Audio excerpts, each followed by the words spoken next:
ఒక సమయం వచ్చింది, ఇక చాలనుకున్నప్పుడు ఇక చాలనుకున్నప్పుడు ఏబు జీవితంలో ఒక్క దినమందే పరిస్థితులన్నీ మార్పు చెందినట్టుగా ఒక్క దినం చాలు దేవునికి నీ పరిస్థితులన్నీ మార్చేయటానికి. ఒక రాత్రి తెల్లవారేసరికి మారిపోద్దిరా తల్లి పరిస్థితి. అంత సమర్థుడు. మా అన్నాడు, నాయనా కొంచెం కాలం మీకు దుఃఖము కలుగుతుంది, అది కూడా ఆట్టే కాలం కాదు, శాశ్వత కాలం కాదు, కొంచెము కాలము, ప్రస్తుతమున కొంచెము కాలం అన్నాడు. ఇవన్నీ కూడా అవసరమును బట్టి కలుగుతున్నవి అన్నాడు. 3 విషయాలు గుర్తుపెట్టుకోవాలి. అవసరమును బట్టి శోధన, అది కూడా కొంచెము కాలము, అది కూడా ఏ స్థాయిలో అంటే నువ్వు ఏడ్చే స్థాయిలో, దుఃఖం కలిగే స్థాయిలో. ఒక్కొక్కళ్ళేమో బయటపడి ఏడవరు, గుట్టుగా ఏడుచుకుంటారు. కొంతమంది బాత్రూంలో ఏడుచుకుంటారు, కొంతమంది ముసుకేసుకొని ఏడుచుకుంటారు, ఎవడు చూసినా అవమానమని. కొంతమంది బోర్ల పండుకొని దిండ్లో ముఖం పెట్టి ఏడుచుకుంటారు. ఒక్కొక్కళ్ళది ఒక రకం కవరింగ్. కొంతమంది ఈ ఫీలింగ్స్ ఏమి లేని వాళ్ళు డైరెక్ట్గానే ఏడుస్తారు. 3 చెప్పాడు. ఏంటి? ప్రస్తుతమున, అవసరమును బట్టి నానా విధములైన శోధనలు కలుగుతున్నాయి అన్నాడు ఒకటి. రెండవది, ఎంతకాలం అవి? శాశ్వత కాలము కాదు, కొంచెము కాలము. 2. మూడవది, ఏ స్థాయిలో అంటే ఏకదం దుఃఖం ఏడ్చే స్థాయిలో రావచ్చు. ఆ స్థాయిలో కూడా నీవు లోపల నలిగిపోయి దుఃఖాన్ని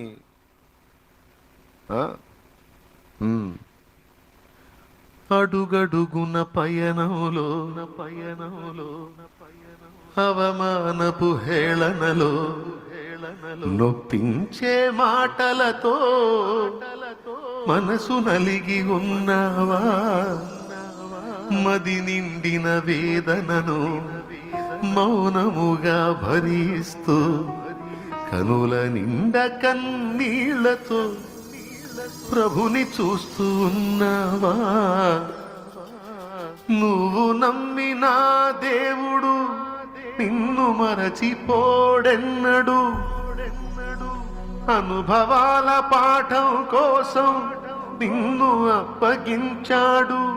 పొందే ప్రతి గాయం రూపుమాసిపోయే సమయం సంతోషం ఇక ఆసన్నమాయే. వెతుకుతూ ఉన్నావా విడుదల దారే కనరాక? పొందే ఈ శ్రమలు నీతో ఉండవు కడదాకా. వెతుకుతూ ఉన్నావా విడుదల దారే కనరాక? పొందే నీ శ్రమలు నీతో ఉండవు కడదాకా. దేవునికి మహిమ. జ్ఞానమేందో, నీ ఓర్పేందో, నీ విశ్వాసం ఏందో తమ్ముడా నువ్వు యేసయ్యకి చూపాలి. మౌనంగా చూస్తాడు. నేను చెప్పే అబద్ధాలు కాదు, వాక్య సత్యం. ఒక సమయం వచ్చింది, ఇక చాలనుకున్నప్పుడు ఏబు జీవితంలో ఒక్క దినమందే పరిస్థితులన్నీ మార్పు చెందినట్టుగా ఒక్క దినం చాలు దేవునికి నీ పరిస్థితులన్నీ మార్చేయటానికి. ఒక రాత్రి తెల్లవారేసరికి మారిపోద్దిరా తల్లి పరిస్థితి. అంత సమర్థుడు. మార్చకపోయినా పర్వాలా. ఏమంటావు? జీవితాంతం నిన్ను త్యాగాల్లోనే ఉంచితే, శ్రమల కొలిమిలోనే ఉంచితే, ఉండని ప్రభువా నీకు స్తోత్రం నాయన. ఉంచాయా? అది నీ చిత్తమా? నీకు ఇష్టమా? ఈ కన్నీళ్లతోనే నా పైన సాగటం నీకు ఇష్టమా? పోనీ అలానే కానీ. ఏమో నా ఏడుపు, నా దుఃఖము నీకు అంత ఇంపుగా ఉంటా, అలానే కానీ ప్రభు. ఈ కన్నీరు అలా ధారాపాతంగా సాగని ప్రభు. ఏమనాలి? నా ఈ వేదన. అక్కడి నుంచి తిరిగాం మనం ఈ మ్యాటర్ అంతటికి. నీ దెబ్బయని మౌనముగా సహింతును ప్రభువా. దేవునికి మహిమ. అది ఏ విధంగా కొట్టినా, ఏ విధంగా నలిపినా నా మేలు కోసమే గయ్యా. నీ సన్నిధి, నీ దెబ్బయని మౌనముగా సహింతును ప్రభువా. దేవునికి మహిమ. అది ఏ విధంగా కొట్టినా, ఏ విధంగా నలిపినా నా మేలు కోసమే గయ్యా. నీ సన్నిధిలో నీ హస్తములో నలుగుట నాకతి ప్రియము కదయ్యా. నిజంగా బాగా నలుగుళ్ళు ఉన్నప్పుడు ఎట్లాంటి పాటలు వస్తాయి? అన్ని బాగుండి ఆరోగ్యంగా ఉండి ఎగిరెగిరి పడేటప్పుడు రావు ఇట్లాంటి పాటలు. బాగా తోముళ్ళలో ఉంటాను చూడు, అప్పుడు కదిలి తేడిపోతాం. అప్పుడు దీన మనసు వచ్చిద్ది, దీనంగా దేవుని వేడుకోవటం వచ్చింది. నా మార్గములను మెళకువగానే కాచుకొనుచునే నడచితి ప్రభువా. నా మార్గములను మెళకువగానే కాచుకొనుచునే నడచితి ప్రభువా. అయినను వేదనలు అధికములాయను, అయినను వేదనలు అధికములాయను, ఎదలో మంటయు రగిలెగదయ్యా, ఎదలో మంటయు రగిలెగదయ్యా. ఇంబవలు నాయార్త ధ్వని నీ సన్నిధిలో వినబడు. ఏమండి ఎంత బాగా చెప్తున్నారయ్యా. నేను నా మార్గాలనే జాగ్రత్తగానే చూసుకొని నడుస్తున్నా ప్రభా. తప్పు చేయకూడదు, ఇలా ఉండకూడదు, ఇలా ఉండకూడదు, అన్నీ చూసుకొని నడుస్తున్నాను. అయినా ఏదో వెదలు ఎక్కువైపోతున్నాయ్యా. ఎందుకయ్యా? ఏదో నాలో తేడా ఉంది, చూసావు, బ్యాలెన్స్ చేస్తున్నావా? పోనీలే నాయన. అయ్యా నేను మంచివాడిని కాదయ్యా, నేను మంచిదాన్ని కాదు, నాకు న్యాయమేలే, నాకు న్యాయమే నాయనా నువ్వు అట్లా చేయటం. నిన్ను నిందించనయ్యా, ఒక్క మాట కూడా విన్నాను. బాల్యము నుండినే దోషిని ప్రభువా, నరుల కన్న నీచుడనేనయ్యా. బాల్యము నుండినే దోషిని ప్రభువా, నరుల కన్న నీచుడనేనయ్యా. నీ చెంతకురా కూడని వాడను, నీ చెంతకురా కూడని వాడను, మంటిలో దూరలేడు పురుగునయ్యా, మంటిలో దూరలేడు పురుగునయ్యా. దేయింబవలు నాయార్త ధ్వని నీ సన్నిధిలో వినబడుచున్నది. దేయింబవలు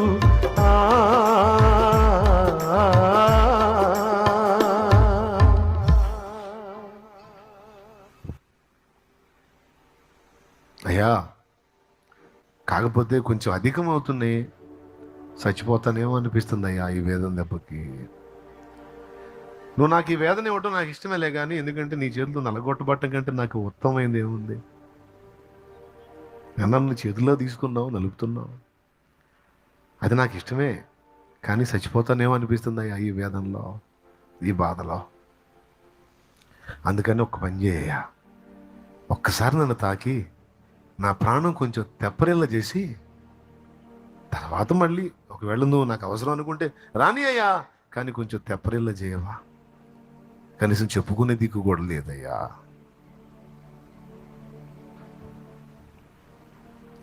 అర్థం చేసుకునే మనుషులు లేరయ్యా, ఆదరించే హృదయాలు లేవయ్యా. అయ్యా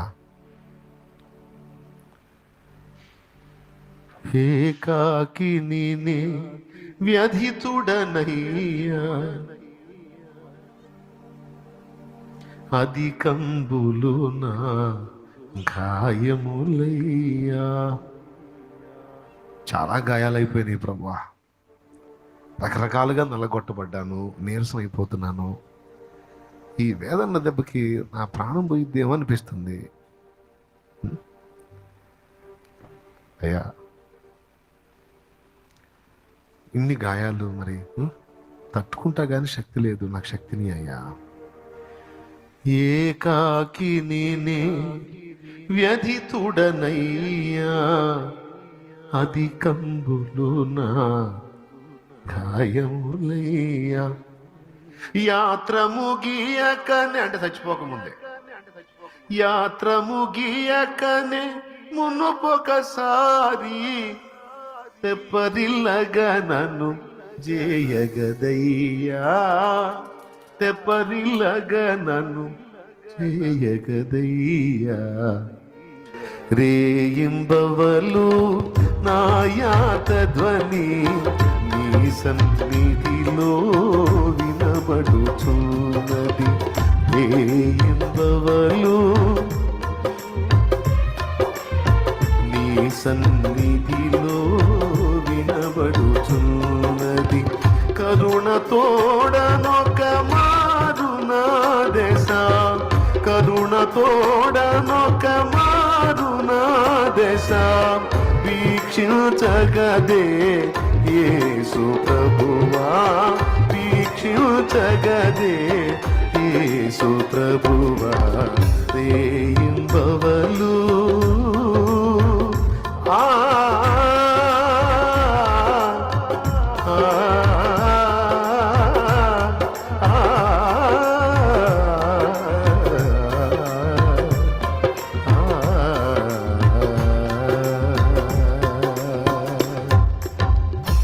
Praise the Lord. మేలు చేయను ఉద్దేశించుచున్నాను, అందుకే కొంచెం శ్రమ కొలిమిలో ఉంచాను. ఇది నీవు విధేయత నేర్చుకుంటావు, పరిశుద్ధపరచబడతావు, మెప్పు పొందుతావు, నా దగ్గర రెండంతల ఆశీర్వాదం పొందుతావు, ఇతరులకు సాక్ష్యం అవుతావు. నీ అనుభవ పాఠాలను ఇతరులకు పాఠాలు అవుతాయి. అన్నిటికంటే శ్రేష్టంగా సొదొమ గొమొర్రాలు నాశనమైనట్టు నాశనం కాకుండా ఉంటావు నా కుమారి, నా కుమారుడా అంటాడు. ఇది ఫినిషింగ్ టచ్. దేవునికి స్తోత్రం కలుగునుగా. అర్థమైందా? ఇంకా చెప్పుకోవచ్చు. యేసు శ్రమలు మనకు దీవెనైనాయి, అలాగే నీవు నేను పొందే శ్రమలు ఇతరులకు దీవెనవుతాయి. బిడ్డ గుర్తుపెట్టుకో. షాలేం రాజు అనేవాడు పడ్డ బాధలన్నీ కూడా ఈరోజు ఇతరులకు దీవెనగా మారాయి. అందులోంచి ప్రసంగాలు వచ్చాయి, అందులోంచి పాటలు వచ్చాయి, అందులోంచి అనుభవాలు వచ్చాయి. అవి ఎంతో మందికి దీవెనగా నా తండ్రి చేశాడు. అమ్మా నాయన, ఈరోజు నువ్వు పొందుతున్న వేదనలన్నీ ఇతరులకు దీవెనగా కూడా మారతాయి. ఎంతమందికి అర్థమైందో నేను చెప్పే సంగతి? దేవునికి స్తోత్రం. నిజంగా అర్థమైతే రెండు చేతులు ఎత్తి స్తోత్రం చెప్పండి, పెద్ద సౌండ్తో చెప్పండి. ఇంకొక్కసారి. అది కాదు, దేవునికి మహిమ. ఫైనల్లో నువ్వు పొందే శ్రమలు ఇతరులకు దీవెనగా, ఎందుకంటే ఇక అనుభవాలతో నువ్వు ఎంతమందిని ఓదారుస్తావో, ఎంతమందికి సాయం చేస్తావో, ఎంతమందిని ధైర్యపరుస్తావో, ఎంతమందిని పురికొల్పుతావో నీ సాక్ష్యంతో. రేపు ఎవరన్నా వచ్చి అక్క నేను దేవుడిని నమ్ముకున్నాను నన్ను తిడుతున్నారక్క అంటే, ఏమని తిట్టారమ్మా నిన్నంటే ఫలానా మాట అన్నారంటే, నన్ను నిన్ను తిట్టారమ్మా. ఈరోజు వాళ్ళందరిని ఏం చేశాడు దేవుడు? వాళ్ళందరి ముందు నన్ను కనపరచలా, వాళ్ళందరూ నా యొద్దకే వచ్చేటట్టు చేయాల, వాళ్ళందరికీ నేనే హెల్ప్ చేసేటట్టు చేయాల. నిన్ను కూడా అలా చేస్తాడమ్మా, భయపడకరా తల్లి అన్నప్పుడు గొప్ప ఆదరణ. ఆదరించగలుగుతావు, ఓదార్చగలుగుతావు, సాయం చేయగలుగుతావు, అర్థం చేసుకోగలుగుతావు ఎదుటోళ్ళని. అటు ఆయన్ని అర్థం చేసుకుంటావు, ఇటు మనుషుల్ని అర్థం చేసుకుంటావు. ఇవన్నీ వస్తాయిరా తల్లి. ఈ బాప్తిస్మం లేకపోతే అవి రావమ్మా నాయనా. వస్తాయా? నాకు దేవుని మహాకృపను బట్టి 3 బాప్తిస్మాలు అయిపోయినాయి, ఇచ్చాడు దేవుడు. ఇప్పుడు 3వ బాప్తిసం కొనసాగుతుంది. ఈ 3వ బాప్తిసం కంటిన్యూ కావాలంటే, ఇందులో కొనసాగాలంటే ఆ 2వ బాప్తిసం ఎప్పటికప్పుడు పొందుతూ ఉండాలి. మొదటి బాప్తిజం ఒకసారి పొందితే సరిపోద్ది. ఏం బాప్తిజం అది? నీటిలో ముంచడం బాప్తిజం. 3వ బాప్తిజం రెగ్యులర్ కొనసాగుతుంటుంది. ఎందుకంటే మనం ఫైనల్గా అక్కడికి వెళ్ళిన దాకా మనకు అది అప్పుడప్పుడు తగులుతూ ఉండాలి కాస్త. ఆ తగిలిని తట్టుకోవాలంటే 2వ బాప్తిజం అంటే పరిశుద్ధాత్మ బాప్తిజం పొందుతూ ఉండాలి. ఇది పొందితే ఆ శ్రమల బాప్తిజం పొందడానికి శక్తి వచ్చింది. ఆ బాప్తిజం పొందితే పరిపూర్ణం అవుతాం. ఆ బాప్తిజం తట్టుకోవాలంటే 2వ బాప్తిజం ఏం బాప్తిజం పొందాలి? పరిశుద్ధాత్మ బాప్తిజం. శ్రమల బాప్తీసం ఉందా? యేసయ్య పొందిన శ్రమల బాప్తీసం మనందరికీ రక్షణ కారణమైంది. మనం పొందే శ్రమల బాప్తీసం ఇతరులకు దీవెన కారణం అవుతుంది. ఫైనల్గా మనం నాశనం కాకుండా ఉంటామమ్మా. సొదొమ గొమొర్రాలు అంత నాశనం ఎందుకయ్యారు తెలుసా? యెహెజ్కేలులో చెప్పాడు, కనికరము లేకపోవుట నిర్విచార సుఖస్థితి అన్నాడు. నిర్విచార సుఖస్థితి ఎంత ప్రమాదమో తెలుసా? అంటే ఏ బాధలు లేకుండా, ఏ సమస్యలు లేకుండా, ఏ ఇబ్బంది లేకుండా మనం అన్ని విధాలా ప్రశాంతంగా ఉంటే, ఏ శ్రమ, ఏ బాధ, ఏ ఒత్తిడి, ఏ ఇబ్బంది లేకుండా నువ్వు ప్రశాంతంగా ఉంటే నీ పరిస్థితి ఎలా అయిపోయింది అంటే సొదొమ గొమొర్రా వాళ్ళ పరిస్థితి అయిపోయింది. బాలు మొదలుకొని ముసలాళ్ళ వరకు ఎంత కామ వికారానికి లోనయ్యారంటే, లోతింటికి వచ్చింది 2 పురుషులైతే ఆ పురుషుల్ని కొట్టడానికి వెళ్ళారు వీళ్ళు. ఎంత కొవ్వెక్కి, ఎంత బరి తెగించి, ఎంత నీచానికి దిగజారంటే, ఎందుకు అలా అయిపోయారంటే యెహెజ్కేలులో చెప్పాడు, నిర్విచార సుఖస్థితి. ఇప్పుడేం జరిగింది తెలుసా? అదే రాత్రి తెల్లవారక మునిపే ఆకాశం నుండి దేవుడి అగ్నిని, గంధకాలను కురిపించి రాళ్లతో సహా బూడిద చేశాడు. రాళ్ళు కూడా బూడిదైపోయినాయి. ఎందుకంత కొవ్వెక్కిపోయారు వాళ్ళు? వాళ్ళ ముసలోళ్ళకి షుగర్ బీపీలు లేవు, వాళ్ళ ముసలోళ్ళకి మోకాళ్ళ నొప్పులు లేవు, దున్నపోతుల్లాగా ఉన్నారు. ఆ పిల్లలకి క్రమశిక్షణ లేదు. ఇక ముసలోళ్ళు బాలు రిట్ అయ్యారంటే ఇక యవనస్తులు ఎంత ఎంత ఎంత నీచంగా ఉండుంటారు ఊహించండి. అందుకే ఒక్కడిని కూడా తప్పించుకొని ఇలా, అది కూడా టెండర్ డే టైం పెట్టలా, నైట్ పెట్టాడు. డే అయితే తప్పించుకుంటారుగా, డే అయితే పనులకు వెళ్తారుగా, నైట్ అయితే ఇంట్లో ఉంటారుగా. చూసావా? డేట్ పెట్టాడంటే మామూలుగా ఉండదు, కరెక్ట్గా పెడతాడు. సావు డేట్ ఎవరు? భలే పర్ఫెక్ట్గా ఉంటుంది. ఎవడు పిల్లలు పెద్ద ఎవడు తప్పించడం లేదు. సొదొమ గొమొర్రా, ఆద్మ, జెబోయిము, బెల 5 పట్టణాల టెండర్ పెట్టాడు. లోతు వల్ల 1 పట్టణం బతికిపోయింది, 4 పట్టణాలు స్మాష్. ఏమి మిగలనిలా. ఎందుకంటే వాళ్ళ కొవ్వు ఏ స్థాయికి పోయిందంటే, వాళ్ళు దేవుడే వాళ్ళ మధ్యలోకి వస్తే ఆయన్ని గుర్తించకపోగా ఆయనను వాళ్ళు పాడు చేయ చూశారు. దేవుణ్ణే పాడు చేయ చూశారు. అమ్మో వీళ్ళకి పీక్ స్టేజ్కి వెళ్ళిపోయిందిరా, ఇంక వదిలిపెట్టకూడదు, ఇంకొక డే కూడా ఇవ్వని వీళ్ళకి. ఫైనల్ ఏంటంటే లోతును పంపించాడు మధ్యలోకి, దరిద్రుల మధ్యలోకి. అయినా ఈ దరిద్రులు మారలా. ఇక ఫైనల్ అయిపోయింది. ఇక లోతును బయటికి పంపిస్తా, వీళ్ళ నయనం చేస్తానే. లోతును బయటికి పంపించాడు.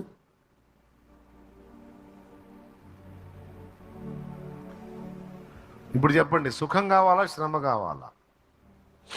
అయ్యా ఇప్పుడు చెప్పండి, సుఖం కావాలన్నోళ్ళు చేతులు ఎత్తండి నాయనలారా. సుఖం కావాలన్నోళ్ళు, అన్నా మేము క్షేమముగా ఉంటున్నట్లు, సొదొమ జాతోళ్ళలాగా మేము మారకుండునట్లు, మేము 2 దీవెన పొందినట్లు, ప్రభు కృప పొంది విధేయత నేర్చుకున్నట్లు, దేవుని ఎదుట మెప్పు పొందినట్లు, దైవ సేవలో దేవుడు మమ్మల్ని మెచ్చుకున్నట్లు, మేము పరిపూర్ణలు మగునట్లు.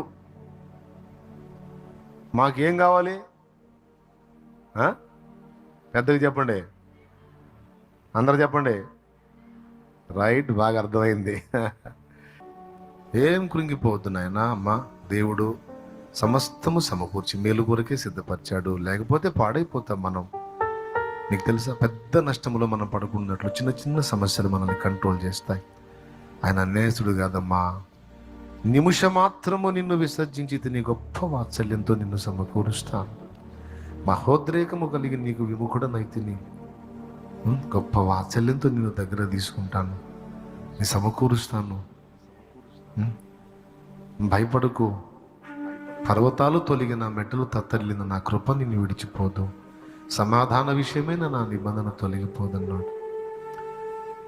నా కుమారి, నా కుమారుడా, నువ్వెందుకు కృంగిపోతున్నావు? నువ్వెందుకు భయపడుతున్నావు? నువ్వెందుకు విస్మయం పొందుతున్నావు? నేను నీకు తోడై ఉన్నాను. నీకు విరోధంగా రూపింపబడిన ఏ ఆయుధమును వర్ధిల్లనియను. నీకు విరోధంగా గుంపు కూడేవారు నీ పక్షపు వారు అవుతారు. ప్రయాసపడి గాలి వాన చేత కొట్టబడి ఆదరణ లేక ఉన్నదానా, నీలాంజనములతో నేను నీకు పునాదులు వేస్తాను, నీ గుమ్మాలు కడతాను. మాణిక్యాలతో నీ గుమ్మాలు కడతానమ్మా. నేను ఆదరణ కోల్పోయినదానా, ఆదరణ లేక ఉన్నదానా, భయపడకు, భయపడకు. నీ సరిహద్దులలో సమాధానమిచ్చి సరిహద్దులను విస్తరింపజేసి నీ గుడారమును స్థిరపరిచి, అంతేకాదు దాని త్రాళ్లను కూడా పొడుగు చేసి నిన్ను విస్తరింపజేస్తాను. నా ప్రభు, నా ప్రభు ఎంత ప్రేమ, ఎంత ప్రేమ. ఆయన కోపము నిమిషమట, ఆయన విసర్జించటం విముఖత చూపటం నిమిషమేనట. ఆ నిమిషమే తట్టుకోలేవు నాన్న, మనం ఆ నిమిషమే తట్టుకోలేవు.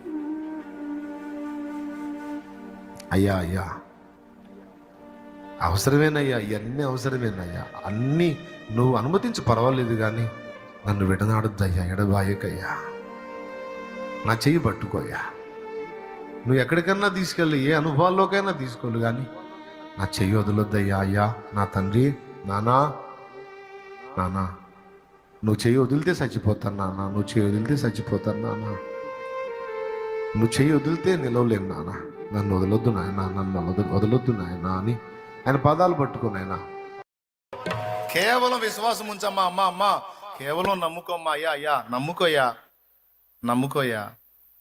పైసా ఖర్చు వద్దయ్యా, దమ్మిడికి చాకిరి వద్దయ్యా, పైసా ఖర్చు వద్దయ్యా, ఒంటికి చాకిరి లేదయ్యా, నమ్ముకో. అయ్యా యేసు నా ప్రభువుని ఒప్పుకోయ్యా, నా పాపాల కోసం ఆయన సిలువలో ప్రాణం పెట్టాడని విశ్వసించయ్యా. అయ్యా నరకం తప్పించుకుంటావయ్యా, నిత్య జీవానికి చేరతావయ్యా, నిత్య జీవానికి చేరతావయ్యా.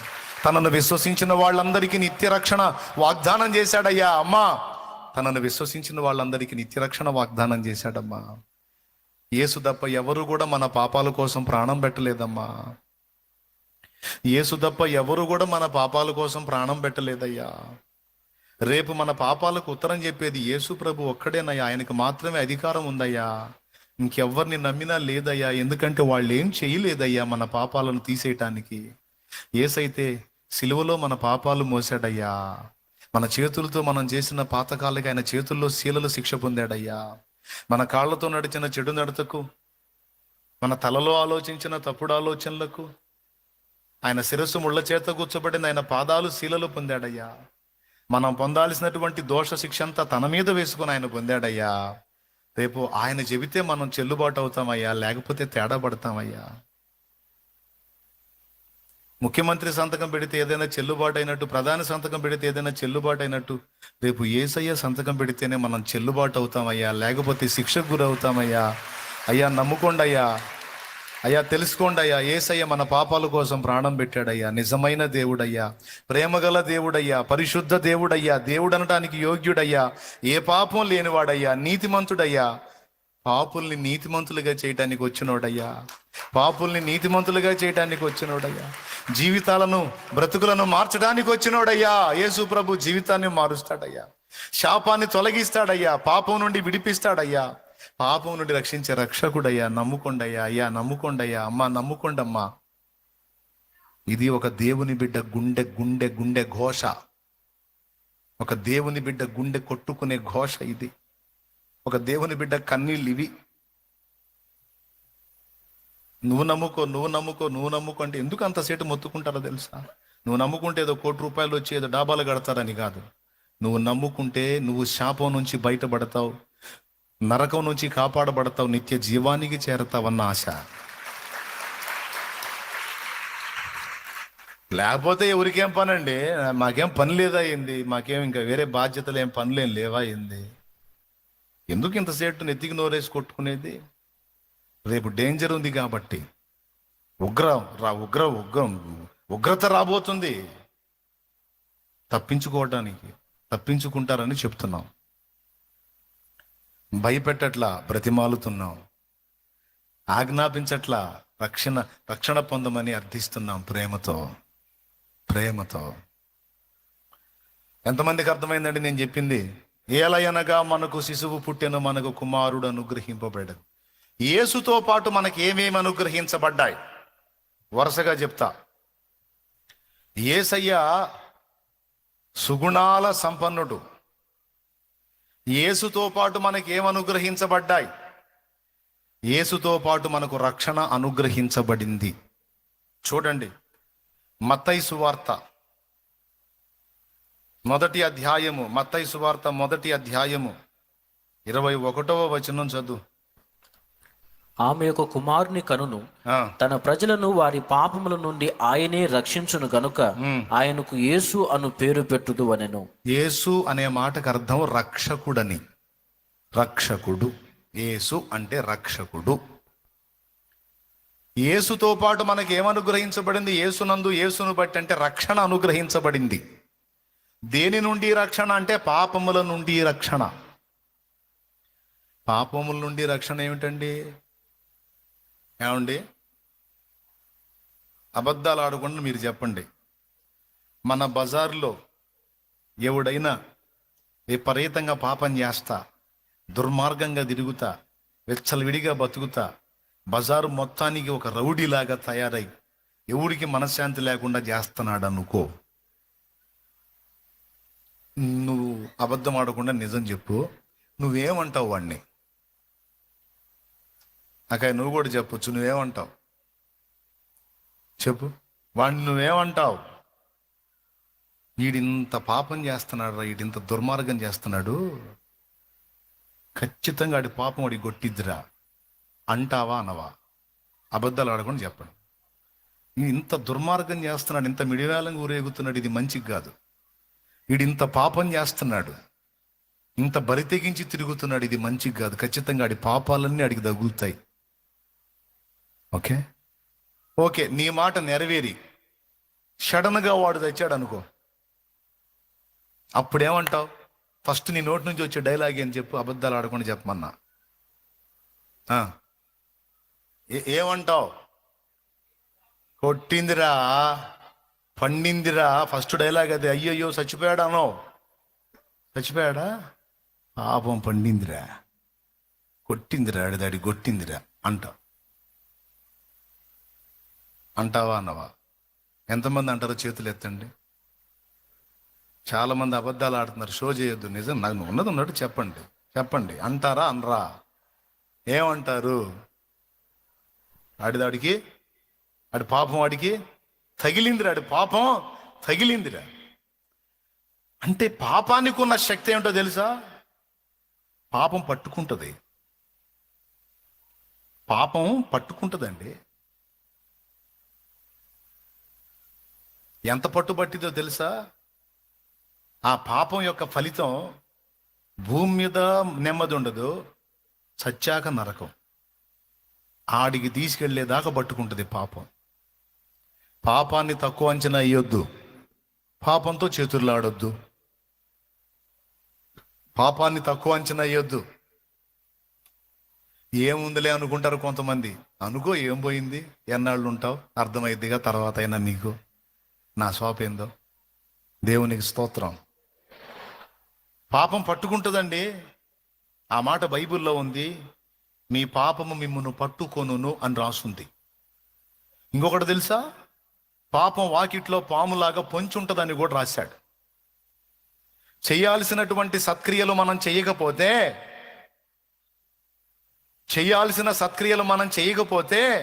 వాకిట్లోకే వచ్చి ఉంటుందంట పాపం. కొంతమంది నా దగ్గరకు వచ్చి, అన్నా నాకు ఊరక పిచ్చి పిచ్చి ఆలోచనలు వస్తున్నాయి, పాపపు తలంపులు వస్తున్నాయి, పాపపు ఆలోచనలు వస్తున్నాయి, పాపపు క్రియలు చేయాలనిపిస్తుంది, దేవుణ్ణి దూషించాలనిపిస్తుంది, నాకేందో ఊరక ఇట్లాంటి ఆలోచనలు వస్తున్నాయి అని అడిగిన వాళ్ళు ఉన్నారు నన్ను. అప్పుడు నేను చెప్పాను, ఏం చెప్పాను తెలుసా? మంచి సలహా ఒకటి చెప్పా. ఖాళీగా ఉండవాక అని చెప్పా. దేవునికి స్తోత్రం. ఏం చేయవాకు? ఖాళీగా ఉండవాకు. సత్క్రియ చేయని ఎడల, నువ్వు చేయాల్సినటువంటి సత్క్రియలు, మంచి పనులు ఏదో ఒకటి కల్పించుకొని నువ్వు బిజీ షెడ్యూల్లో ఉండాలి. నువ్వు ఖాళీగా కూర్చొని దీర్ఘాలు తీసావనుకో, అది వాకిట్లోకే వచ్చి పొంచి ఉంటుందంట. ఏంటిది అది? పాపం. కావాలంటే మీరు ట్రై చేసి చూడండి. ఆల్రెడీ ఇప్పటికి కొంతమందికి అనుభవం ఉంది. ఏ పని పాట లేకుండా బెడ్ మీద ఊరక పండుకొని తర్రే తర్రే అని ఆలోచిస్తా ఉండు. నువ్వు నీకేం తలంపులు వస్తాయో చెప్పు నాకు. చెడిపోయిన తలంపులు వస్తాయా, మంచి మంచి ఆలోచనలు వస్తాయా? చెడిపోయినయే వస్తాయి అన్నోళ్ళు చేతులు ఎత్తండి. యథార్థవంతులు జెంట్స్ అట్నే ఉంచండి. మీరేందమ్మా మీరు అమ్మా? మరి ప్రతి ఒక్కరికి ఆ శోధన. ఏ పని లేకుండా ఖాళీగా ఉండు నువ్వు, ఊరకుండు. ఏం ఆలోచనలు వస్తాయి చూడు. సత్క్రియ చేయని ఎడల వాకిట్లో పాములాగా పొంచి ఉంటుందట పాపం. ఏమన్నా తెలుసా? రా, ఖాళీగా ఉన్నట్టున్నావుగా, నన్ను కలుసుకో, ఖాళీగా ఉన్నట్టున్నావుగా, నన్ను పిలు అని పాపం వాకిట్లో ఉండి పిలుస్తుందట. ఆ మాట నేను చెప్పలా. ఆదికాండం 4వ అధ్యాయం 7వ వచనంలో దేవుడే, సాక్షాత్తు దేవుడే చెప్పాడు. నీవు సత్క్రియ చేసిన ఎడల నీ తలనెత్తుకొనవా, సత్క్రియ చేయని ఎడల వాకిట పాపము పొంచి ఉండును, నీ ఎడల దానికి వాంఛ కలుగును, నీవు దానిని ఎలుదువనిను. వాకిట్లో ఉన్న పాపం నీ దగ్గరకు రావడానికి ఎంతసేపు అయ్యా పెద్ద మనిషి? బాయ్, వాకిట్లో ఉన్న పాపం నీ దగ్గరికి రావడానికి ఎంతసేపు? ఊరి గవిన్లో ఉంటే ఓయబ్బా అది వచ్చేటప్పటికి టైం పట్టిద్దిలే, ఈ లోపు నేను లేచిపోతాను అనుకోవచ్చు. వాకిట్లోకి వచ్చిన పాపం ఇంట్లో రావడం ఎంతసేపు? వాకిట్లో ఉన్న పాము లోపల గదిలో ఉన్న నీ దగ్గరకు వచ్చి నిన్ను కాటేయటం ఎంతసేపు? అది చెప్పాడు ఇక్కడ వాక్యంలో. ఖాళీగా ఉంటే, సత్క్రియ చేయకపోతే వాకిట పాపం పొంచి ఉంటుంది. పాపం యొక్క లక్షణం పొంచి ఉంటుందట అది. రెండవది, మీ పాపము మిమ్మును పట్టుకొనును అన్నాడు. చూడండి, సంఖ్యాకాండం 32:23 ఆ వచనం చదువు. సంఖ్యాకాండం 32:23 వచనం చూడు. మీరు అట్లు చేయని ఎడల యెహోవా దృష్టికి పాపము చేసిన వారగుదురు గనుక మీ పాపము మిమ్మును పట్టుకొనును అని తెలుసుకొనుడి. పాపానికి ఉన్న లక్షణం ఏంటో తెలుసా? అది పట్టుకుంటదే. అది పట్టుబట్టిందా, ఆ పాప బంధకాలలో నుంచి విడుదల పొందటం అంత తేలిక కాదు. ఇప్పుడు ఆ పాపాల నుంచి బయటపడటానికే పాప నానా బాధలు పడుతుంది జనం బయట.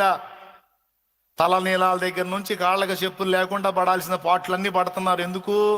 ఎందుకయ్యా ఈ బాధ అంటే పాపాల నుంచి బయటపడటానికయ్యా. ఎందుకమ్మా ఈ బాధ? పాపాలన్నీ గడిగేసుకోవటానికయ్యా.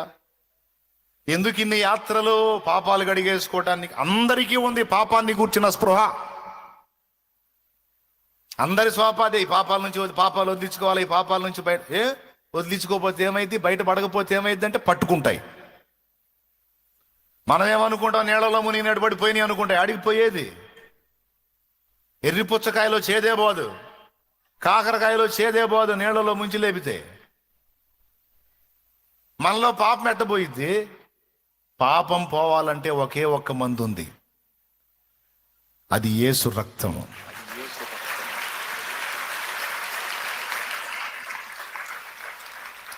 ప్రతి ఘోర పాపమును కడుగును మన యేసయ్యా రక్తము.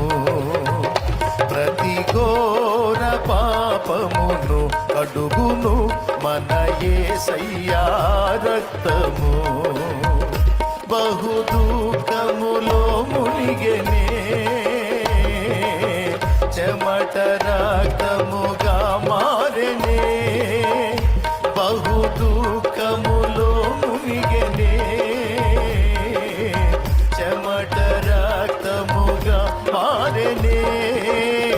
యేసు రక్తము రక్తము రక్తము, యేసు రక్తము రక్తము రక్తము.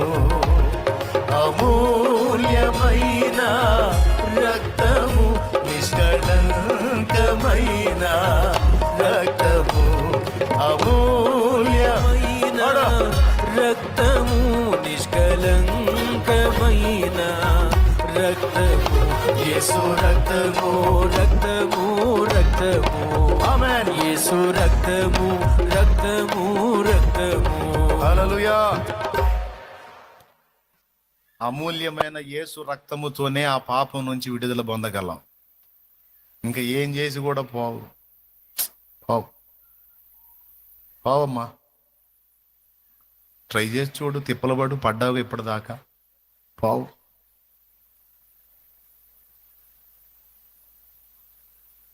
పావు, నిజంగా పావు.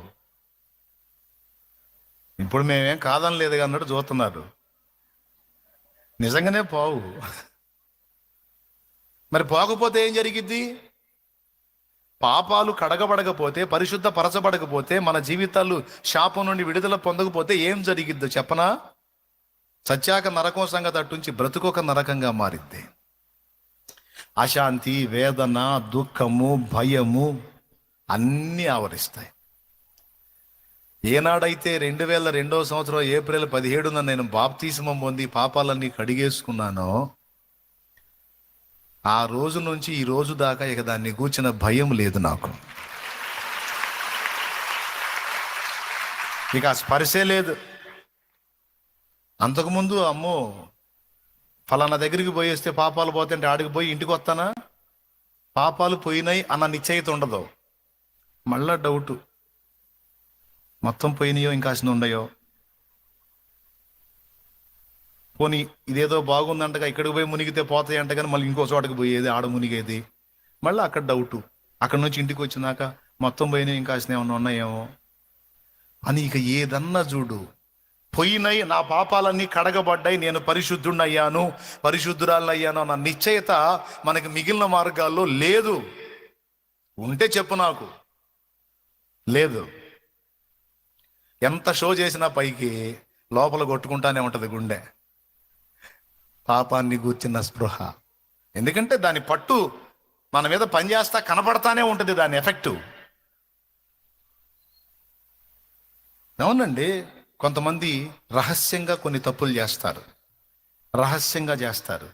సడన్గా వాళ్ళ జీవితంలో వాళ్ళకి ఏదో ఒకటి అయ్యిద్ది, వాళ్ళకు వాళ్ళ బిడ్డలకు ఏదో ఒకటి ఎఫెక్ట్ అయ్యింది. వెంటనే వాళ్ళకి ఏం గుర్తొచ్చి తెలుసా? నా పాపమే నా బిడ్డకి తగిలింది, నా పాపమే నా కుటుంబానికి తగులుతుంది, నా పాపమే నా ఇంటికి శాపమైంది అనిపించిద్దా అనిపించదా? అనుకుంటారా అనుకోరా? అదే యేసు రక్తంలో కడగబడి మారు మనసు పొంది బాప్తిస్మం పొందు, ఆ డైలాగే ఉండదు నీకు. ఉండదు, ఆ డైలాగే ఉండదు ఇక నీకు. ఎందుకు? ఎందుకంటే యేసు ప్రభు స్పష్టంగా నా పాపాలు మోసినట్టు చరిత్ర ఉంది. యేసు ప్రభు నా పాపాలకు ప్రాయశ్చిత్తార్థ బలిగా తను తాను అప్పగించుకున్నట్టు సాక్ష్యం ఉందే. అంతేకాదు, ఆయన రక్తంలో కడగబడిన తర్వాత పాపం నుండి విడుదల వచ్చినటువంటి, రక్షణ వచ్చినటువంటి అనుభూతి కూడా ఖచ్చితంగా మనకు కలిగిద్ది. దాని పేరే రక్షణానందం. ఏం పేరు?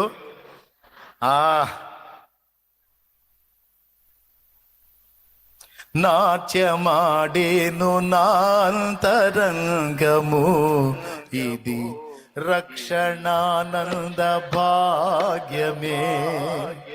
నాట్యమాడేను నాంతరంగము, ఇది రక్షణానంద భాగ్యమే.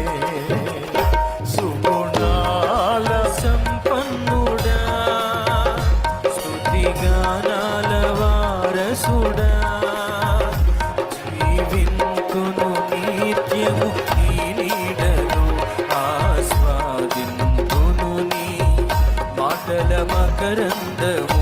జీవింతును నిత్యము నీ నీడను, ఆస్వాదింతును నీ మాటల మకరందము. దేవునికి మహిమ.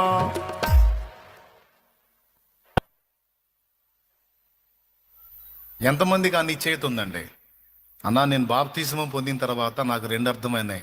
నా పాపాలు పోయినాయి అనే సంగతి నా ఆత్మకు అర్థమైంది, అండ్ దాని విడుదల, రక్షణ ఆనందం కూడా నేను అనుభవిస్తున్నాను. అన్నుడు చేతులు ఎత్తండి. అది ఎన్ని చేతులు లేచినాయో చూడండి. నేను 2 చేతులు ఎత్తి చెప్తాను. నా రక్షణ నిశ్చయం అండి, నా రక్షణ నిశ్చయం. పాపం యొక్క బలము మీద పాపం యొక్క బలము విరగొట్టబడింది. నా ప్రభు దాని నుంచి నన్ను రక్షించాడు. స్తోత్రం. ఎట్ట పట్టుకుంటుందో అది లోతట్టు ప్రాంతాలకి ఇది కొట్టుకొస్తున్నాయి. పైన ఉన్న ఊళ్ళు ప్రజలు బతికారులే కానీ వాళ్ళ సామాన్లు అవన్నీ కొట్టుకుపోతుంది, నదిలో కొట్టుకుపోతున్నాయి. కొట్టుకుపోతుంటే అడవుల్లో నుంచి కలప దొంగలు కాదు దొంగలు అంటే తెలుసా, మొద్దులు, టేకు మొద్దులు అట్లాగా పైనుంచి ఆ అడవుల్లో నుంచి అవి కొట్టుకొస్తున్నాయి నదిలో. అలాగే ఆ పై వాళ్ళ సామాన్లు కొట్టుకొస్తున్నాయి నదిలో. మీ బోటోళ్ళు అందరూ ఒడ్డు నుండి పొడుగాడు గడకట్టెలు పెట్టుకొని దొరికినట్టు లాక్కుంటున్నారు, ఒడ్డుకి దొరికినట్టు లాక్కుంటున్నారు. ఒకడున్నాడు పాపం, వాడు పొద్దుగూకులు లాగినా పప్పు గుత్తులు కత్తిపేటలే వస్తున్నాయంట వాడికి. పప్పు గుత్తులు కత్తిపేటలు ఉల్లిపాయ పొట్లు ఇవే వస్తున్నాయంట. ఎన్నిసార్లు లాగినా వాడి సరైన సామాను ఒకటి కూడా రాలా. కొంతమందికి ఏమో మొద్దులు దొరికినాయి లాక్కుంటున్నారు. ఏముంది, ఒక పెద్ద టేకు మొద్దు దొరికిందంటే 1000 రూపాయలే. ఒక్కొక్కడికి మంచి మంచి సామాన్లు దొరుకుతున్నాయి, లాక్కుంటున్నారు. వీడికేమో ఎన్న లాగు పాపం. ఉల్లిపాయ పొట్లు కత్తిపేటలో పప్పు గుత్తులన్నీ ఈ తక్కువ సరికే వస్తుంది. ఇప్పుడు అయితేనే ఉల్లిపాయ పొట్లు కత్తిపేటలో పప్పు గుత్తులు అయితే ఏమైందంట, ఊరకొచ్చే లాక్కో ఊరకొచ్చేయగా నువ్వు డబ్బులు పెట్టి ఏమన్నా కొంటున్నావా, ఏమన్నా కష్టపడి సాధించావా, కొట్టుకొని వస్తూనే లాక్కో. వచ్చేనాటి నీకు కూడా మంచిది ఏదో ఒకటి వచ్చిద్ది. ఆహా, వీడికి తపన ఆగలా. అక్క ఇట్లా కాదని ఆ గడకట్టె పక్కకు పడేసి చొక్కా తీసేసి ఇక గెటప్ వేసాడు. ఇక ఈతగాడి గెటప్ వేసాడు. ఈతగాడు మనోడు ఏం ఫిక్స్ అయ్యాడంటే ఆ నదిలో ఈదాలని ఫిక్స్ అయ్యాడు. ఒడ్డునున్నోళ్ళు చెప్పారు, అరే ఎందుకురా, ఏదో వచ్చినే లాక్కోక ఎందుకురా, నది ఆవంతున భారత ఉంది, సాహసాలు ఎందుకురా అని అంటున్నారు. మీకేమరా, మీరు అట్నే మాట్లాడతారు. వాడికేమో టేక్ వచ్చింది, నీకేమో సామాన్లు వచ్చినాయి, వీడికేమో ఇవి వచ్చినాయి, నాకేందిరయ్యి. కాదు నేను ఏదైనా దిగి మంచిదాన్ని పట్టుకొచ్చుకుంటానని ఫిక్స్ అయ్యి ఎదురు చూస్తూ ఉంటే ఒక నల్లటి మూట కొట్టుకుంటూ వస్తుందంట నదిలో నుంచి. నల్లటి మూట నడేట్లో కొట్టుకొస్తుంది. వీడికి ఇంకా ఆశ కలిగింది, ఈ మూట పట్టుకొచ్చుకున్నానంటే ఈ దెబ్బతో ఇక నా కష్టాలన్నీ పోతాయి రాబాయ్ అని ఫిక్స్ అయ్యాడు. అల్లంత దూరంలో ఆ మూట కొట్టుకుంటూ వస్తుండగా ఈడు ఇక్కడ దూకి వెళ్ళాడు. ఇక దాని దగ్గరికి వెళ్ళాడు. అది వస్తూ ఉంది. పొయ్యి ఆ మూట మీద అలా చెయ్యేశాడు. అంతే. ఆ మూట ఇటు తిరిగి ఈయన పట్టుకుంది. ఎందుకంటే అది మూట కాదు, బతికున్న ఎలుగుబంటి. అది బతికున్న ఎలుగుబంటి. దానికి ఏ ఆధారం దొరక్క 4 కాళ్ళు అట్లా నీళ్ళల్లో వేసి అది మాత్రం ఎందాక నీదిద్ది ఇది సాలిపోయి ఊపిరి బిగపెట్టి అట్ట వండుకొని వస్తుంది. ఈ 4 కాళ్ళు నీళ్ళల్లో వేస్తే దాని వీపు కనపడుతుంది బయటికి. ఆ వెంట్రుకల్లో వీపు ఉంటుంది కదా. వీడేమో నల్ల మూట అనుకున్నాడు. నల్ల మూట కాదు, ఒరిజినల్ బతికొని ఎలుగుబంటి. వీడెప్పుడైతే దాని మీద చేయేసాడో దాని ప్రాణం లేసి వచ్చింది. అమ్మ ఏదో చెట్టు తగిలిందిరా, నాకు ఏదో కొమ్మ తగిలిందా, టపామని లేచి ఇడి తిరిగి గట్టిగా పట్టుకుంది. ఇక ఎలుగుబంటి పట్టు అంటే మామూలు పట్ట. ఈడు గజ ఈతగాడైనా ఇక వాడొల్ల కాదుగా. కాళ్ళు ఆడిద్దామంటే కాళ్ళు పట్టేసింది, చేతులు ఆడిద్దామంటే చేతులు పట్టేసింది. మునుగుతున్నాడు, లెగుతున్నాడు, అది మునుగుతుంది, లెగుస్తుంది. ఒడ్డునున్నోళ్ళు మొత్తుకుంటున్నారు, ఒరేయ్ ఏందిరా అది, అంత బరువైందైతే వదిలేదా అంటున్నారు వీళ్ళు. వాళ్ళేమనుకుంటున్నారంటే బరువు అయినట్టుంది, లాక్కొని పోతున్నాడు, దాన్ని వదిలేరా, ఇంకొకటి దొరికిద్ది వదిలేరా అంటున్నారు. వాడు 2 చేతులు చూపించాడు నీళ్లలో. నేనెప్పుడో వదిలే. మరేమైంది, ఇప్పుడు అదే పట్టుకుంది. మీరు నవ్వుతున్నారు కానీ విషయం భయంకరమైంది. మిమ్మల్ని పట్టుకుంటే ఎట్టుంటుంది ఎలుగుబంటి అంటే జస్ట్ పోయి చెయ్యేసిన దాకే మన పని. ఏదైనా తాగుడైనా, వ్యభిచారమైనా, ఏదైనా అక్రమ సంబంధమైనా తగిలించుకునేంత వరకే మన పని. టచ్ చేసిన తర్వాత ఇక మన పనే ఉంటుంది, ఇక అదే చూసుకుంటుంది. తాగుడైనా ఏ పాపమైనా సరే అది స్త్రీలైనా పురుషులైనా జస్ట్ హ్యాండ్ వేసి చేసిన దాకే మన పని అంతే. ఇటు తిరిగి మనల్ని పట్టుకుంటుంది. పాపం మంచి లవ్ దానికి మన మీద. మరి ఇప్పుడు దాని పట్టు నుంచి ఎట్లా పోయాడు. పాపం ప్రతి మనిషిని అట్ట పట్టుకోనుంది, ఒక్కొక్కడిని అట్ట పట్టుకోనుంది, ఒక్కొక్క ఆమెను అట్ట పట్టుకోనుంది పాపం. కుటుంబాలను పట్టి ఉంది పాపం. ఒక ఎలుగుబంటిలాగా, ఒక క్రూర మృగంలాగా పట్టింది. దాన్ని పట్టు నుంచి విడిపించడానికి వచ్చాడు యేసయ్య.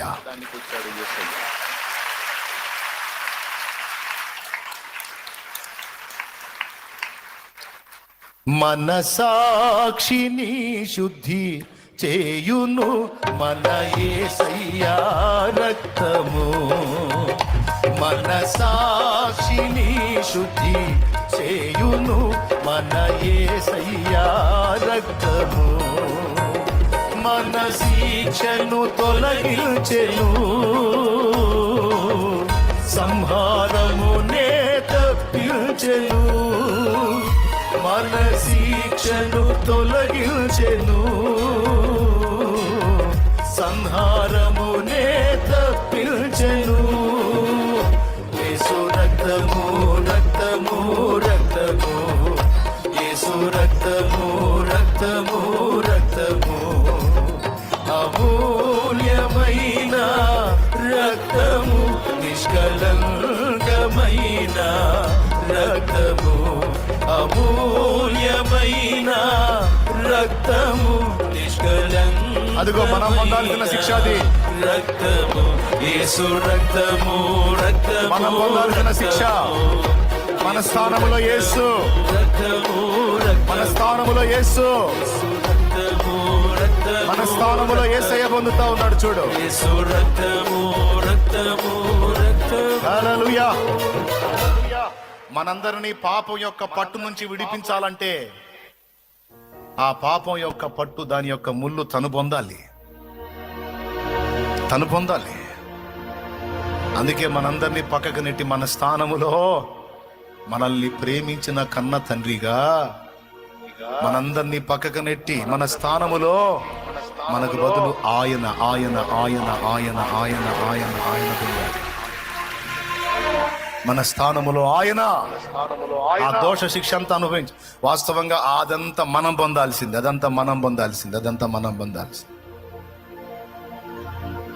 మన దోష శిక్ష అంతా తన మీద వేసుకొని సంహారాన్ని తప్పించాడు. మన స్థానంలో తను బలి కావటానికి వచ్చాడు యేసయ్య భూమి మీదకి.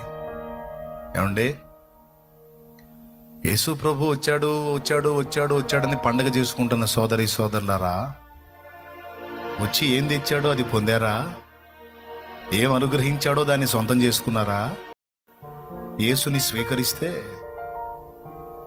స్వీకరిస్తే యేసు అనుగ్రహించే రక్షణ కూడా దొరుకుతుంది.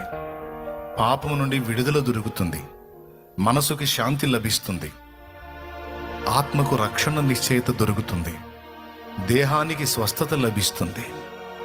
హృదయంలో సమాధానం లభిస్తుంది. జీవితానికి విలువ దొరుకుతుంది. బ్రతుకు ఒక గమ్యం దొరుకుతుంది. నడవటానికి సరైన మార్గం దొరుకుతుంది. యేసుక్రీస్తు ద్వారా, యేసుక్రీస్తు నందు ఎన్ని అనుగ్రహించబడ్డాయో తెలుసా? యేసుక్రీస్తుని జీవితాల్లోకి స్వాగతించకుండా పాపంలోనే ఉండి ఎన్ని క్రిస్మస్లు చేస్తే ఆయనకి సంతోషం చెప్పు. యేసు ప్రభువా, ఈరోజు నువ్వు పుట్టినరోజు అంటగా, అందుకని నేను నీ చర్చికి వచ్చాను ప్రభువా అని నువ్వు అంటే ఆయన ఏమంటాడు తెలుసా? అమ్మా, నేను ఎందుకు వచ్చానో నీకు తెలుసరా అంటాడు. నేను ఎందుకు వచ్చానో నీకు తెలుసా అమ్మా? నా పుట్టినరోజు అని వచ్చావా? నా బర్త్డే అని వచ్చావా? నేను ఎందుకు వచ్చానో తెలుసా? ఎవరి కోసం వచ్చానో తెలుసా? నీకోసమే వచ్చానమ్మా. నీ పాపాన్ని మోయటానికే వచ్చానమ్మా. నీకు బదులు నీ స్థానంలో చనిపోయి తిరిగి లేవడానికి వచ్చానమ్మా. నేను నీకోసమే వచ్చాను. నీ దెబ్బలు తినటానికి వచ్చాను. నీ కర్మలు మోయటానికి వచ్చాను. నీ పంచమహాపాతకాలు నా మీద వేసుకుని అనుభవించడానికి వచ్చాను. నేను ఎందుకు వచ్చానో తెలుసా? నీకోసమే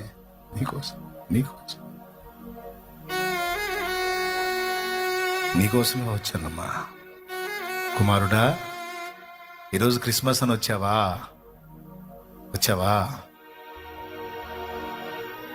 నేను భూమి మీదకి వచ్చానని ఆ రోజుని సెలబ్రేట్ చేసుకోవడానికి వచ్చావా? నేను ఎందుకు వచ్చానో తెలుసా నా కుమారుడా? నీకోసమే వచ్చాను. నీకు బదులు నీ స్థానంలో నీ శిక్ష పొందడానికి వచ్చాను. పాపం నుండి నిన్ను విడిపించడానికి వచ్చాను. కానీ నేను ఇచ్చిన నా రక్షణను నువ్వు స్వాగతించవు. నేను చేసిన శిలువ యాగాన్ని నువ్వు లక్ష్య పెట్టావు. బర్త్డే అని నాకు పుట్టినరోజులో నువ్వు ఒక పూట వచ్చి కనబడితే ఒరిగేదేముంది? నీకు ఏముంది? నేను పొందిన ఆ శిక్ష ఎవరిది?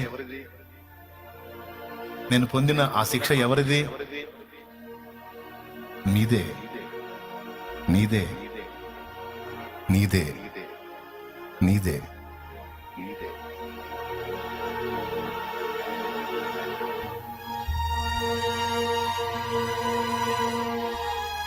యేసు ప్రభునందు చాలా ఉన్నాయండి. యేసు ప్రభు ద్వారా మనకు లభించేవి చాలా ఉంది. రక్షణే కాదు, మనశ్శాంతే కాదు, స్వస్థతే కాదు, నిత్య జీవమే కాదు, అద్భుతమైన గమ్యమే కాదు, మంచి మార్గమే కాదు, ఇంకా చాలా ఉన్నాయి యేసునందు మనకు లభించేవి. అవన్నీ తీసుకొని వచ్చాడండి యేసయ్య.